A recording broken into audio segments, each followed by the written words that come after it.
বিরিয়ানি পছন্দ করে না এরকম মানুষ কিন্তু খুব কম আছে, কিন্তু তেল মশলা যেহেতু রিচভাবে বিরিয়ানি তৈরি হয় তার জন্য কিন্তু অনেকেই খেতে চায় না।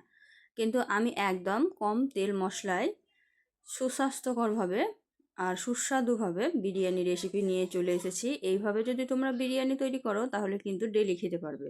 এতে খুব তেল মশলাও ব্যবহার করা হয়নি আর খুব সুস্বাদু হয়। আর একদম কাঠের জাল দিয়ে আজকের বিরিয়ানিটা তৈরি করেছি, তার জন্য আমার কাছে তো খুবই স্পেশাল। এই যে দেখতেই পাচ্ছ কতটা ঝরঝরা হয়েছে আর কতটা সুন্দর হয়েছে, দেখেই নিশ্চয় আন্দাজ করতে পারছো। আসসালামু আলাইকুম, কেমন আছেন সবাই? আশা করি সবাই ভালো আছেন, সুস্থ আছেন। আলহামদুলিল্লাহ আমরাও খুব ভালো আছি, সুস্থ আছি। সোনালী রান্নাঘর অ্যান্ড ব্লগ চ্যানেলে আপনাদের প্রত্যেককে স্বাগত জানাই। বিরিয়ানির এই রেসিপিটি তৈরি করার জন্য প্রথমেই আমি আলুগুলোকে কেটে একটু জাফরান রং দিয়ে আর লবণ দিয়ে সিদ্ধ করে নেব। এখানে দুটো সিটি মারিয়ে নিলেই কিন্তু আলুটা সুন্দর সিদ্ধ হয়ে যায়। আলু সিদ্ধ করে নিয়ে আমি এদিকে উনুন ধরিয়ে দিয়েছি। তারপরে কড়াইয়ে দিয়ে দিয়েছি কিছুটা পরিমাণে সাদা তেল, কিছুটা পরিমাণে সর্ষের তেল দিয়ে তেলটাকে গরম করে নিয়ে তেলের মধ্যে একে একে আলুগুলো ছেড়ে দিচ্ছি। আলুগুলো কিন্তু সিদ্ধ করে নিয়ে ভালোভাবে সিদ্ধ করে নিয়ে এভাবে ভেজে তুলে নিলে কিন্তু বিরিয়ানির আলুটা খুব সফট হয়, খেতেও খুব সুন্দর হয়। ভালোভাবে উল্টিয়ে পাল্টিয়ে লাল লাল করে ভেজে নিচ্ছি। আর এইখানে যতটুকু তেল দেখতে পাচ্ছেন এই তেলেই কিন্তু আমি আলু ভাজা, পেঁয়াজ বেরেস্তা আর মাংস কষা সম্পূর্ণ কাজ কমপ্লিট করব। তাই বিরিয়ানিটা অল্প তেলেই হবে। এখানে কিন্তু আমি 1.5 কেজি চাল আর 2 কেজি মাংসের বিরিয়ানি তৈরি করছি, তাই এতটুকু তেল তো দিতেই হবে, না দিলে হবে না। তো আলুগুলো ভাজা হয়ে গেছিলো আর আমি তুলে নিয়েছিলাম, বাকি আলুটা আবার একইভাবে ভেজে নিচ্ছি।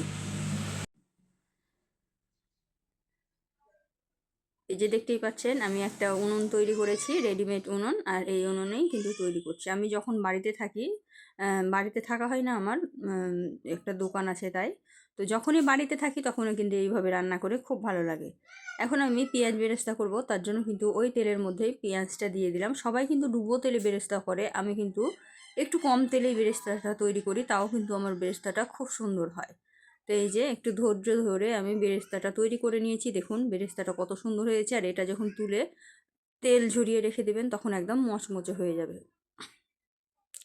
বেরেস্তা তুলে বাকি তেলে আমি দিয়েছি আদা রসুন আর জিরার পেস্ট। আদা রসুন পেঁয়াজ আর জিরার পেস্ট, এখানে আর এক্সট্রা করে কাটা পেঁয়াজ ব্যবহার করিনি, আমি বাটা পেঁয়াজ ব্যবহার করেছি। একসঙ্গে সব কিছু দিয়ে বেটে নিয়েছি, এতে করে কিন্তু সময়ও বেঁচে যায় আর মশলাটাও খুব সুন্দর একদম মাখো মাখো হয়। এখন আমি একটু জল দিয়ে নাড়াচাড়া করে এখানে হলুদ দিয়ে দিলাম। হলুদ দিয়ে ভালোভাবে কষিয়ে নেব। ভালোভাবে কষিয়ে নিলে তেল ছেড়ে দিয়েছে, ওপর থেকে আমি দিয়ে দিলাম লঙ্কা গুঁড়ো 1 চামচ ভরে দিয়েছি, ওপরে আবার কাঁচা লঙ্কা ছড়িয়ে দেব। যেহেতু ছোট বড় সবাই খাবে তাই খুব বেশি লঙ্কা ব্যবহার করব না। আর এই যে ছোট চামচ দেখতে পাচ্ছেন, এই চামচে 2 চামচ জিরা ধনিয়ার পাউডার ব্যবহার করেছি। যেহেতু জিরা ধনিয়া একসঙ্গে আছে তাই 2 চামচ ব্যবহার করেছি। তো দেখতেই পাচ্ছেন কত কম কম মশলা আমি ব্যবহার করছি। আর এখানে 4 থেকে 5টা দারচিনি, এলাচ আর লং দিয়ে দিলাম। দিয়ে মশলাটা সুন্দরভাবে কষানো হয়ে গেছে। এখন মাংসটা আগে থেকেই ধুয়ে তুলে রেখেছিলাম সেটা কিন্তু অ্যাড করে দিলাম। মাংসর থেকে দেখুন একটুও কিন্তু মানে তেল দেখা যাচ্ছে না, কারণ এটা অনেক অল্প তেলে রান্না হচ্ছে। আর এখানে 2 চামচ পরিমাণে লবণ দিয়ে দিলাম, আমি হাতের আন্দাজেই দিয়ে দিয়েছি। যেহেতু 2 কেজি মাংস আছে তাই 2 কেজি দিয়েছি। এটা যদি এমনি খান তাহলে কিন্তু একটু বেশি লাগতে পারে ঝোল ঝোল করলে। আমি এটা কষা কষা করব।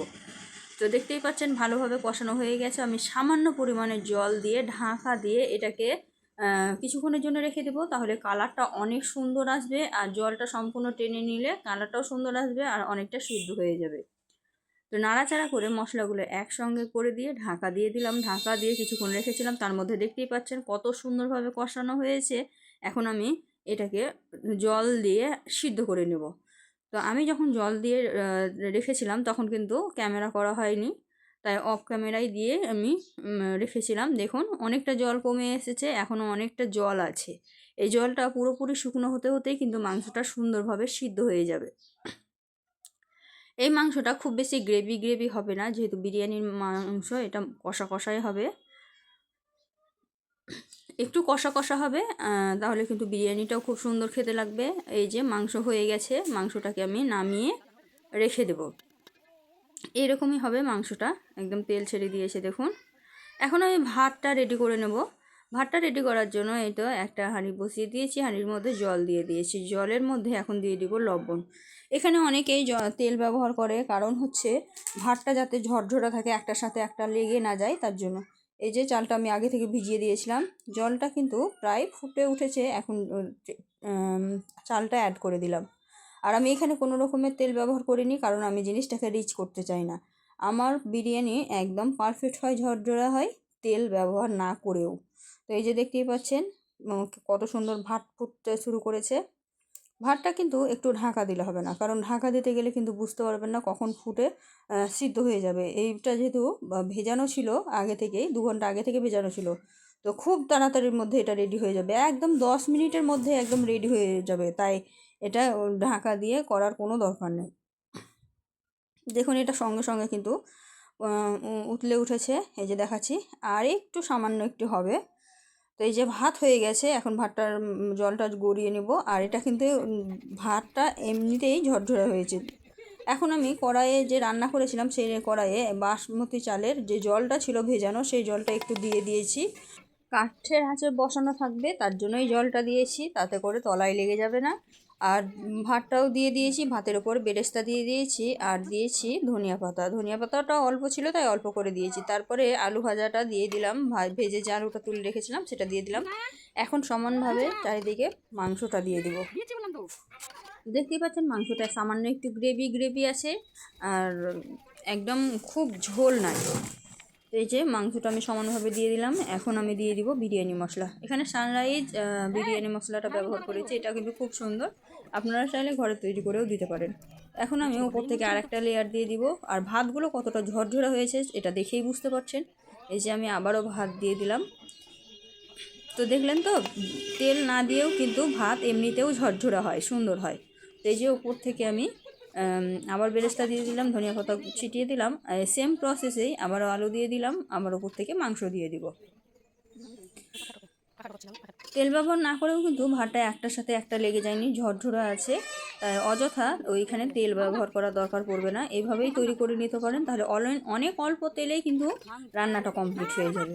তো এখানে দেখতে পেলেন আমি এক্সট্রা কোনো তেল ব্যবহার করিনি, আর তেল ব্যবহার করবও না। সেম প্রসেসে আমি বিরিয়ানিটা একদম সুন্দরভাবে সাজিয়ে গুছিয়ে নিলাম।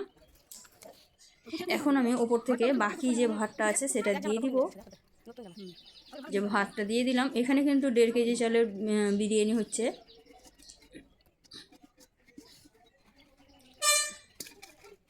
তো দেখুন ভাতটা দিয়ে আমি সুন্দরভাবে গুছিয়ে দিলাম। এখন ওপর থেকে আবারও বেরেস্তা আর ধনিয়া পাতা ছড়িয়ে দেব।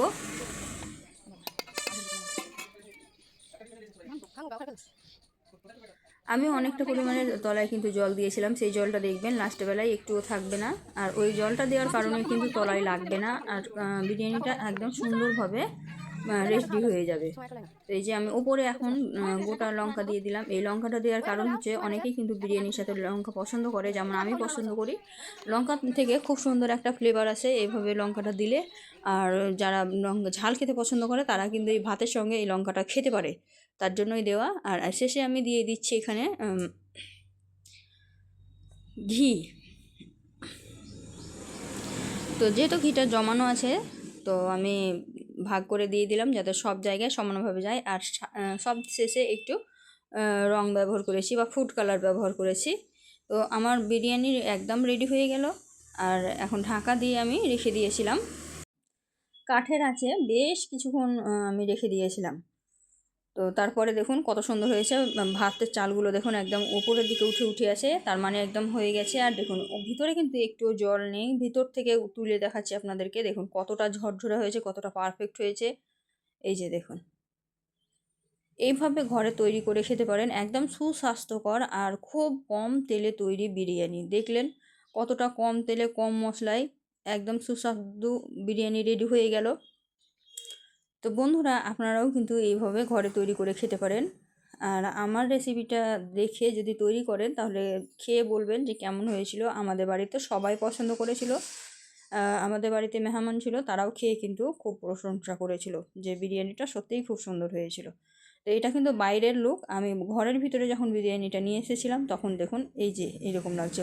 বাইরে যেহেতু অনেক রোদ ছিল, রোদের মধ্যেই করেছিলাম। তো এই যে ঘরের মধ্যে নিয়ে চলে এসেছি, আর এখান থেকে কিন্তু একটু দিয়ে দিয়েছি খেতে আমার শ্বশুরমশাইকে। খেতে দেওয়া হয়েছে, তার জন্য এখান থেকে তোলানো আছে।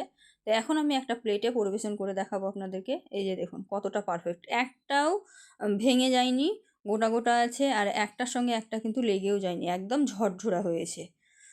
তো দেখতেই পেলেন কত কম মশলায় কত কম সময়ে কতটা সুস্বাদু একদম কালারফুল বিরিয়ানি রেডি করে নিলাম। আর মাংসগুলোও মাশাআল্লাহ অনেক সুন্দর হয়েছিল। এই যে লাস্ট ফিনিশিং দেখুন কত সুন্দর লাগছে। তো বন্ধুরা, আজকের ভিডিওটা নিশ্চয়ই ভালো লেগেছে, আর যদি ভালো লেগে থাকে অবশ্যই লাইক শেয়ার কমেন্ট করতে ভুলবেন না। আর কী ধরনের ভিডিও আমার কাছ থেকে দেখতে চান সেটাও কমেন্টে জানাবেন। আর আমার চ্যানেলে যদি প্রথমবার এসে থাকেন তাহলে অবশ্যই আমার চ্যানেলটিকে সাবস্ক্রাইব করে দিবেন, পাশে থাকা বেল আইকনটিকে প্রেস করে দিবেন, তাহলে আমার রেসিপির নোটিফিকেশান সবার আগে আপনাদের কাছে পৌঁছে যাবে। তো আজকের ভিডিওটি এই পর্যন্ত, দেখা হবে এই ধরনেরই আরও নিত্য নতুন রেসিপি নিয়ে পরবর্তী ভিডিওতে। ততক্ষণ সবাই ভালো থাকবেন, সুস্থ থাকবেন, খোদা হাফিজ।